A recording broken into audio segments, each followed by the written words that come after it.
Hey guys, कैसे हैं आप सब लोग। उम्मीद करता हूँ आप सब लोग मस्त होंगे। सो गाइस, मेरा नाम है सुभाष कर रहे हैं। इस वीडियो को हम बात करने वाले हैं सेरेटो पेप्टिडेस टेबलेट के बारे में, जो कि 10 mg में आती है। देखो गाइस, इसका जो ब्रांड नेम है वो है बायोसुगंड्रिल, जो कि एबॉट का ब्रांड नेम है। बात करें इसके प्राइस की, तो इसका प्राइस है 244 रुपये का। 10 टेबलेट का पत्ता आता है। देखो, बात करें कि आखिर इसका इस्तेमाल किस चीज़ में ट्रीट करने के लिए किया जाता है, तो इन्फ्लेमेशन एंड पेन को ट्रीट करने के लिए हम इसका इस्तेमाल करते हैं। करेक्ट। देखो, सेरेटो पेप्टिडेस ये इसका जेनरिक नेम है, या बोले तो मॉलिक्यूल्स नेम है। देखो गाइस, आप एक चीज ध्यान से समझ लेना, हमारे हिंदुस्तान में 90 to 95% मेडिसिन जेनरिक है। देखो, जब मेडिसिन का पेटेंट खत्म हो जाता है ना, जितनी भी मेडिसिन है वो सारी की सारी जेनरिक कैटेगरी में आ जाती हैं। राइट। अब जितनी भी बड़ी बड़ी एमएनसी कंपनियां हैं वो उन जेनरिक प्रोडक्ट को अपना अपना ब्रांड लगा लगा करके मार्केट में बेचती हैं। यानी कि जैसे सेरेटो पेप्टिडेस तो इसका जेनरिक नेम हो गया, लेकिन बायोसुगंड्रिल इसका ब्रांड नेम हो गया। देखो, ये एबॉट का ब्रांड नेम है बायोसुगंड्रिल। एक और ब्रांड नेम है सिपजेन फोर्ट। सिपजेन फोर्ट आप देख सकते हैं, ये भी सेरेटो पेप्टिडेस में मॉलिक्यूल्स डाला हुआ है, यानी कि जेनरिक नेम है इसका। राइट। मतलब इसमें जो मॉलिक्यूल्स है, इसमें ये जो सिपजेन फोर्ट है, ये जो सिप्ला का ब्रांड नेम है, इसमें जो मॉलिक्यूल्स है वो एक ही है, लेकिन इसका ब्रांड है सिपजेन, यानी कि सिप्ला का ब्रांड नेम हो गया। लेकिन इसमें मॉलिक्यूल्स एक ही होता है, सेरेटो पेप्टिडेस, जो कि इन्फ्लेमेशन एंड पेन को ट्रीट करेगा। जो ऑस्टियो आर्थराइटिस है, जो रूमेटोइड आर्थराइटिस है, उसी को ट्रीट करेगा। लेकिन इनके ब्रांड्स नेम अलग अलग हो जाते हैं, इनके प्राइस भी अलग अलग हो जाते हैं हर कंपनी के। करेक्ट। ये रहता है, लेकिन उसका जो मॉलिक्यूल्स है वो एक ही रहता है। करेक्ट। अब बात करते हैं जो सेरेटो पेप्टिडेस है, आखिर मतलब ये है क्या। राइट। तो दिस इज एंजाइमेटिक मेडिसिन, यानी कि ये एंजाइम से कंटेन होती है। Correct. Which works as a anti inflammatory action, यानी कि एक प्रकार का एंटी इन्फ्लेमेटरी एक्शन देती है। देखो, एंटी इन्फ्लेमेटरी कैसे एक्शन देगी, इसका मैकेनिज्म क्या होगा वो आगे देखेंगे। दिस मेडिसिन कंटेन सेरेटो पेप्टिडेस, यानी कि इसमें जो मॉलिक्यूल जो होते हैं, जो कंटेन होता है जो मॉलिक्यूल, वो होता है serratiopeptidase. Correct. Serratiopeptidase is a enzyme that isolate from silk worms. ये प्रकार का एंजाइम है जो आइसोलेट होता है सिल्क वॉर्म से। देखो, सिल्क वॉर्म एक प्रकार का कीड़ा है जो हरी पत्तियां, आपको इमेज में आ रहा होगा, जो पत्तियों खाते हैं, प्रकार की हरी पत्तियां होती है उसको खाते हैं। तो ये प्रकार का इनके अंदर जो एंजाइम्स होते हैं सिल्क वॉर्म्स, तो उन्हीं कीड़ों से ये प्राप्त होता है serratiopeptidase. Correct. It is very effective pain killer, ये बहुत इफेक्टिव है, जो कि पेन को किल करने का काम करता है, as well as anti inflammatory action, यानी कि एंटी इन्फ्लेमेटरी मेडिसिन है ये। राइट। जो कि पेन को, इन्फ्लेमेशन को ट्रीट करने का काम करती है। करेक्ट। सेरेटो पेप्टिडेस है, उसके मैकेनिज्म की आखिर हमारे बॉडी में मतलब कैसे इन्फ्लेमेशन क्रिएट होता है। देखो, जब इन्फ्लेमेशन जो है जब होता है, देखो जब हमें चोट लग जाती है तो क्या होता है, हमारे बॉडी में जब घाव टाइप से बनने लग जाता है तो सबसे पहले इन्फ्लेमेशन होता है, फिर पेन होता है। राइट। अगर हमारे मसूड़े मतलब दांत में अगर कीड़े टाइप से लग जाते हैं, राइट, तो क्या होगा, सबसे पहले तो यहाँ पर इन्फ्लेमेशन टाइप सा होगा, फिर पेन होगा। तो ऐसी प्रोसेस होती है। तो वो प्रोसेस कैसे होती है, देखो, इन्फ्लेमेशन हुआ, इन्फ्लेमेशन के बाद में एरिकिडोनिक एसिड बनता है।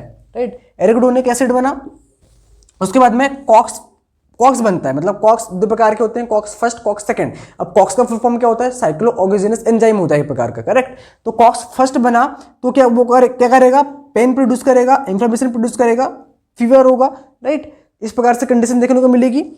और मतलब कॉक्स फर्स्ट कॉक्स 2 की प्रक्रिया होगी तो ये इन्फ्लेमेशन टाइप की कंडीशन देखने को मिलेगी। लेकिन जो सेरेटो पेप्टिडेस जो है, अगर हम इस ड्रग को देंगे तो क्या होगा, ये जो है एरिकिडोनिक एसिड नहीं बन पाएगा, कॉक्स की प्रक्रिया नहीं हो पाएगी। तो कॉक्स फर्स्ट नहीं बनेगा तो कॉक्स सेकंड भी नहीं बनेगा, और जो पेन है ये भी नहीं होगा, इन्फ्लेमेशन भी नहीं होगा, फीवर भी नहीं होगा। यानी सेरेटो पेप्टिडेस पूरी तरीके से इसको इनहिबिट कर देगी, इन्फ्लेमेशन को, प्रोसेस ही नहीं हो पाएगी। बेसिकली जो रूमेटोइड आर्थराइटिस है उसको ट्रीट करने के लिए हम इसका उपयोग करते हैं, तो जॉइंटों के बीच इन्फ्लेमेशन हो जाता है, अभी आगे देखेंगे। सो वो चीज़ नहीं हो पाएगी। राइट। तो इस प्रकार का इसका मैकेनिज्म है। अब बात करते हैं कि आखिर इसका जो यूज़ है और कौन कौन सी डिसीज देखने को मिलती है, तो इसका हम यूज़ करते हैं, उसके बारे में देखते हैं। जो सेरेटो पेप्टिडेस है, आखिर कौन कौन सी और डिसीज होंगी, तो उसको ट्रीट करने के लिए हम इस टेबलेट का उपयोग करेंगे। सो रूमेटोइड आर्थराइटिस, यानी कि गठिया की बीमारी आपने सुना होगा। अगर गठिया की बीमारी है तो उसको ट्रीट करने के लिए हम इसको उपयोग करेंगे। देखो, गठिया को आप इस प्रकार से समझो, हमारे जो जॉइंट्स हैं, जॉइंट्स के बोथ ऑफ साइड, दोनों साइड पे, मतलब जो जॉइंट्स के बीच में इन्फ्लेमेशन टाइप से हो जाएगा तो वहाँ पर पेन टाइप से होगा। सो उसको हम गठिया बोलते हैं। राइट। आपको इमेज में आ रहा होगा। ऑस्टियो आर्थराइटिस जैसे कंडीशन देखने को मिलती है, सो उस कंडीशन में भी हम इसको देते हैं। ऑस्टियोपोरोसिस जैसे कंडीशन देखने को मिलेगी, बीमारी देखने को मिलेगी, एक प्रकार की डिसीज देखने को मिलेगी, सो हम इसको उपयोग करेंगे। फाइब्रोहाइल्जिया फाइब्रोमाइल्जिया जैसी प्रॉब्लम देखने को मिलेगी। आपको इमेज में आ रहा होगा कि भाई ये जो बीमारी है, जो डिसीज़ है, कैसी होती है, राइट। माइग्रेन मतलब कि आधा सर देता है, आधा सर दर्द देता है माइग्रेन में। सो पेन को ट्रीट करने के लिए हम इसका उपयोग करते हैं।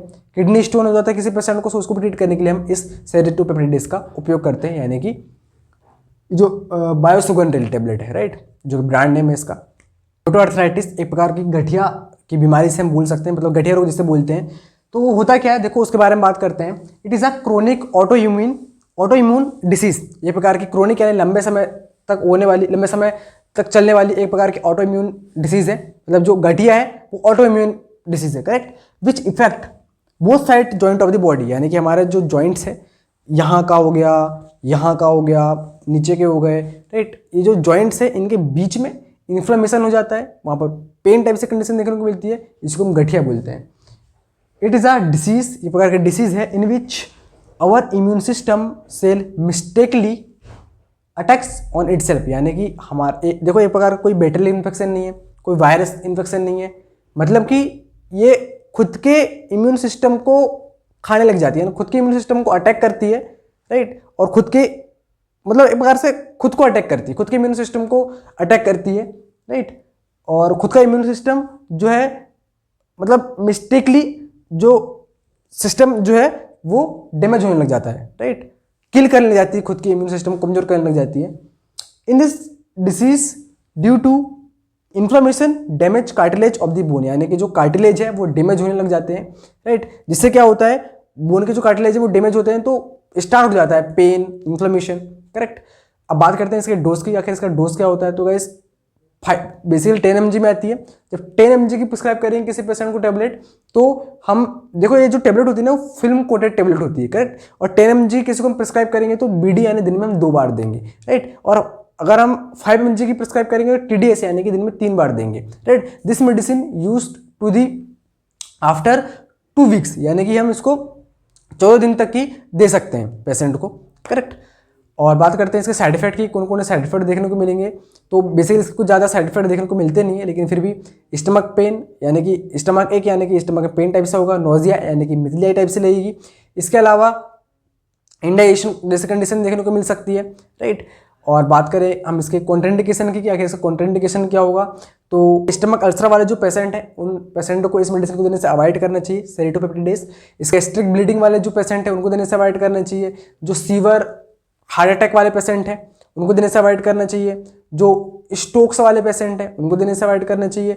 हाइपरटेंशन वाले जो पेशेंट्स हैं, हाई ब्लड प्रेशर, उनको देने से इस मेडिसिन को अवॉइड करना चाहिए। देखो लास्ट में एक चीज़ बोलना चाहूँगा गाइस, जितने भी जो मेडिसिन का जब पेटेंट खत्म होता है ना हमारे देश में, जितने भी हमारा देखो हमारा हिंदुस्तान जो है सेकंड लार्जेस्ट मैन्युफैक्चरिंग हब है फार्मा इंडस्ट्री मेडिसिन का।